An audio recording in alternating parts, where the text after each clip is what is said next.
Peace be with you.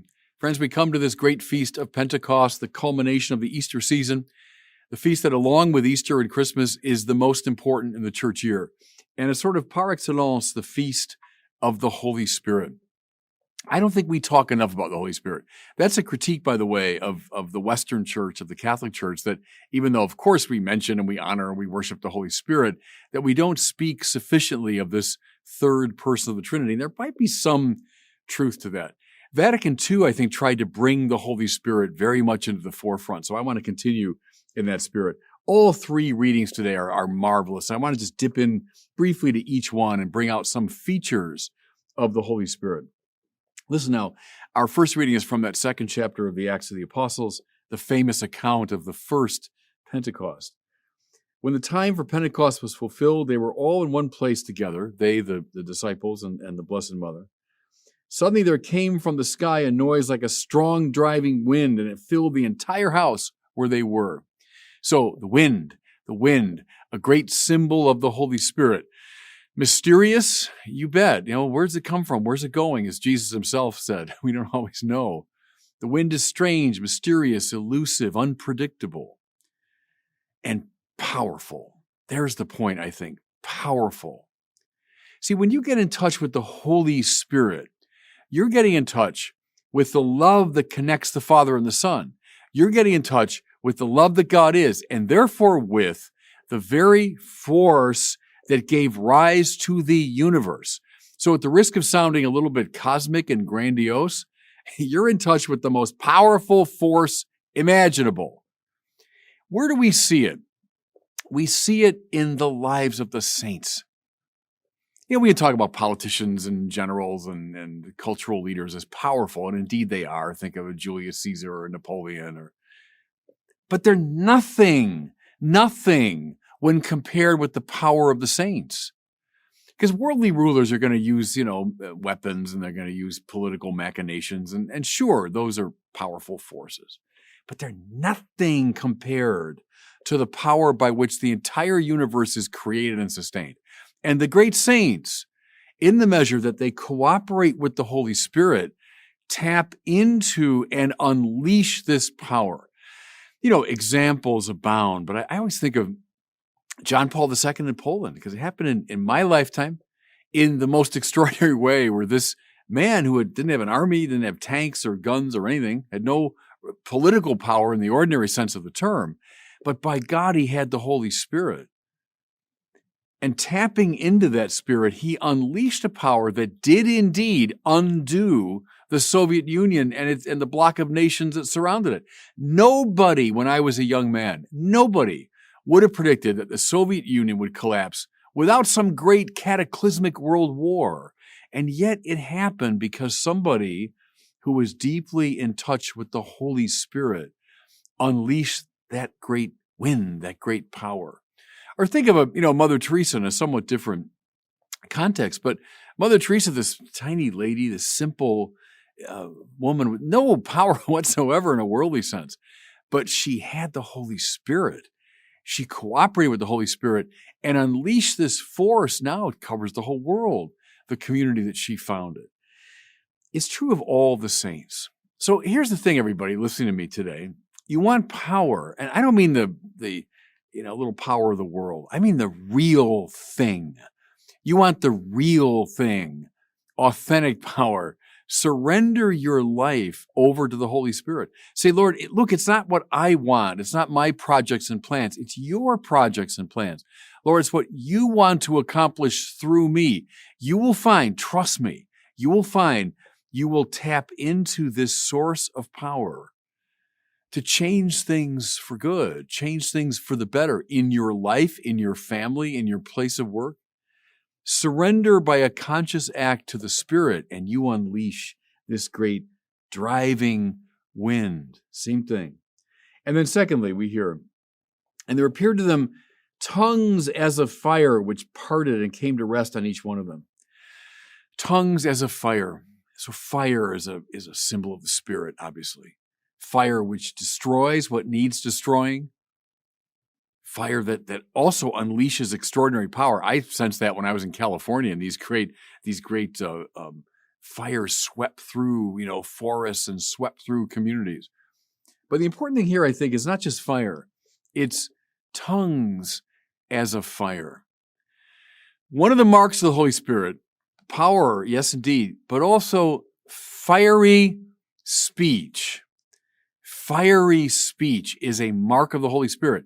Now, this is from Paul through Chrysostom and Jerome and Augustine and Anselm and Aquinas and Ignatius and G.K. Chesterton and John Paul II and the Little Flower and Teresa of Avila.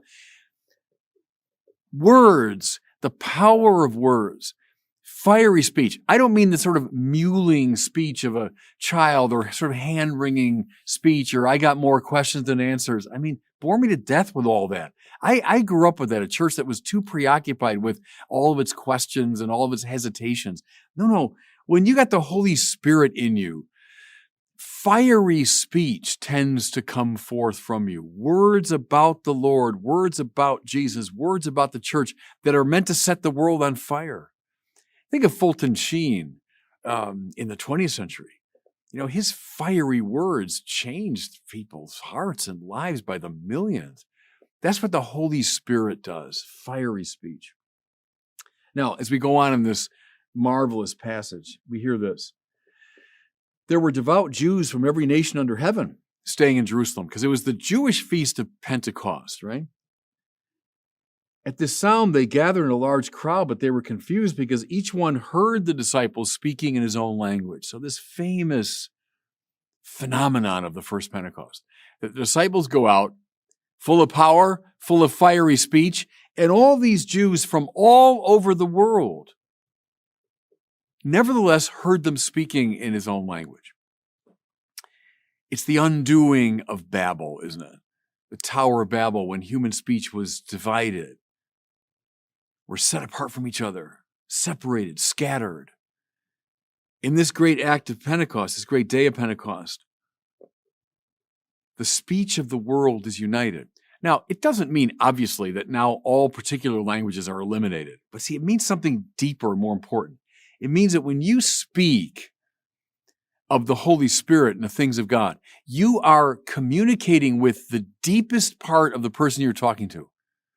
You can talk about the weather, you can talk about sports teams, but so what? But when you're talking about the Holy Spirit, when your tongue is on fire with the power of the Spirit, you will, trust me, reach the deepest part of the person you're talking to. Same the other way. When he or she speaks of the Holy Spirit, it will resonate in the deepest part of you.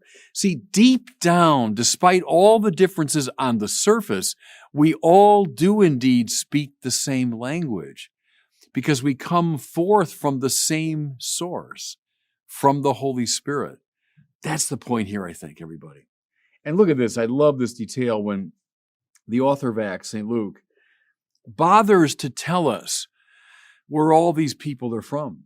They're Parthians, Medes, Elamites, Mesopotamians. They're from Judea, Cappadocia, Pontus, Asia, Phrygia, Pamphylia, Egypt, Libya near Cyrene, even travelers as far as Rome. Now, if I had a map, I could show this to you. Think of Jerusalem here right in the middle where this is happening. The countries and places he's describing form a kind of ellipse around Jerusalem. If you were to just take them one by one, like an ellipse that surrounds Jerusalem. The Holy Spirit is a gathering power because the diabolik, as I've told you before, diabalein in Greek means to scatter. And so, diabolos, the devil is a scattering power. You know the Holy Spirit is in you. You know the Holy Spirit's around when people start coming together. Remember now in the prophet Isaiah, in the day of the Messiah, Isaiah prophesies, all the tribes of Israel will go up to Mount Zion. But then he says, even all the tribes of the world will come together. You see what Luke is saying? It's happened. It's happened. Here they are on Mount Zion. Here they are in Jerusalem. And through the power of the Spirit, all these nations, once scattered, come together around this central place. And the many languages, in a way, they're eliminated because the one great language of the Spirit's being spoken. Do you want one of the clearest signs the Holy Spirit's operative? Look for gathering and unifying power. You want the diabolic, the dark spirit? Scattering power. That's what's happening on the day of Pentecost through the power of the Spirit. How about a quick word about marvelous second reading from 1 Corinthians, which is such a marvelous letter. Paul says this: there are different kinds of spiritual gifts, but the same Spirit, capital S. Different forms of service, but the same Lord. Different workings, but the same God. Again, there's the unifying, gathering quality. I love how the church fathers played with this image. They often compared the Holy Spirit to rainwater. Think of the rainwater that falls. It's just one element, water falling from the sky. But look what it gives rise to. Think of all of the plants and all of the flowers and all of the trees in their practically infinite variety to which the one rain gives rise. So the one Spirit.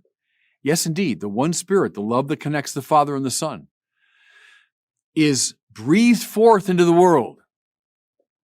What does it give rise to? Think now, all the different types of saints. Think of all the different types of activities in the church. Think of across space and time, all the ways the church has expressed its life. The fecund variety of holiness. Well, those are the many flowers and plants and trees to which the one Spirit gives rise. And then this, I'll close with it. There's so much more to say. I always run out of time when talking about the Holy Spirit. There's so much to say. Listen, for in one Spirit, we were all baptized into one body, whether Jews or Greeks, slaves or free persons, and we were all given to drink of one Spirit. Go back to Paul's time, first century, Eastern Mediterranean.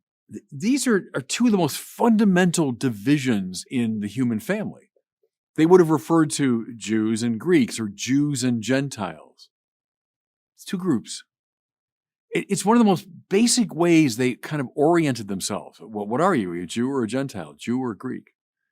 See what Paul is saying is something new has happened so that those divisions and separations don't really matter. Because whether you're Jew or Greek, you've got the one Spirit in you. And then maybe even more radically, slave or free person. Again, in his time and place, one of the most fundamental divisions you could find. You know, slaves were very thick on the ground in Paul's time.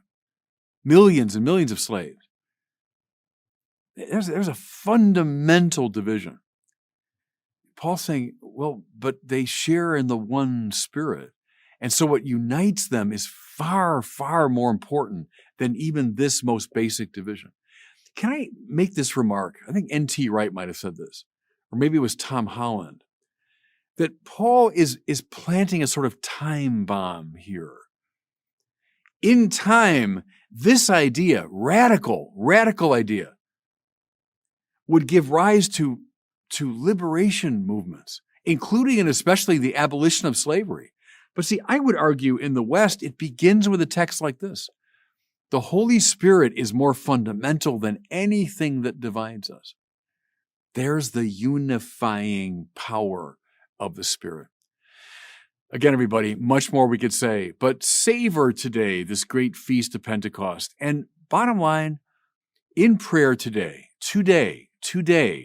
open yourself to the Holy Spirit. I think you'll be surprised at the power you thereby unleash. And God bless you.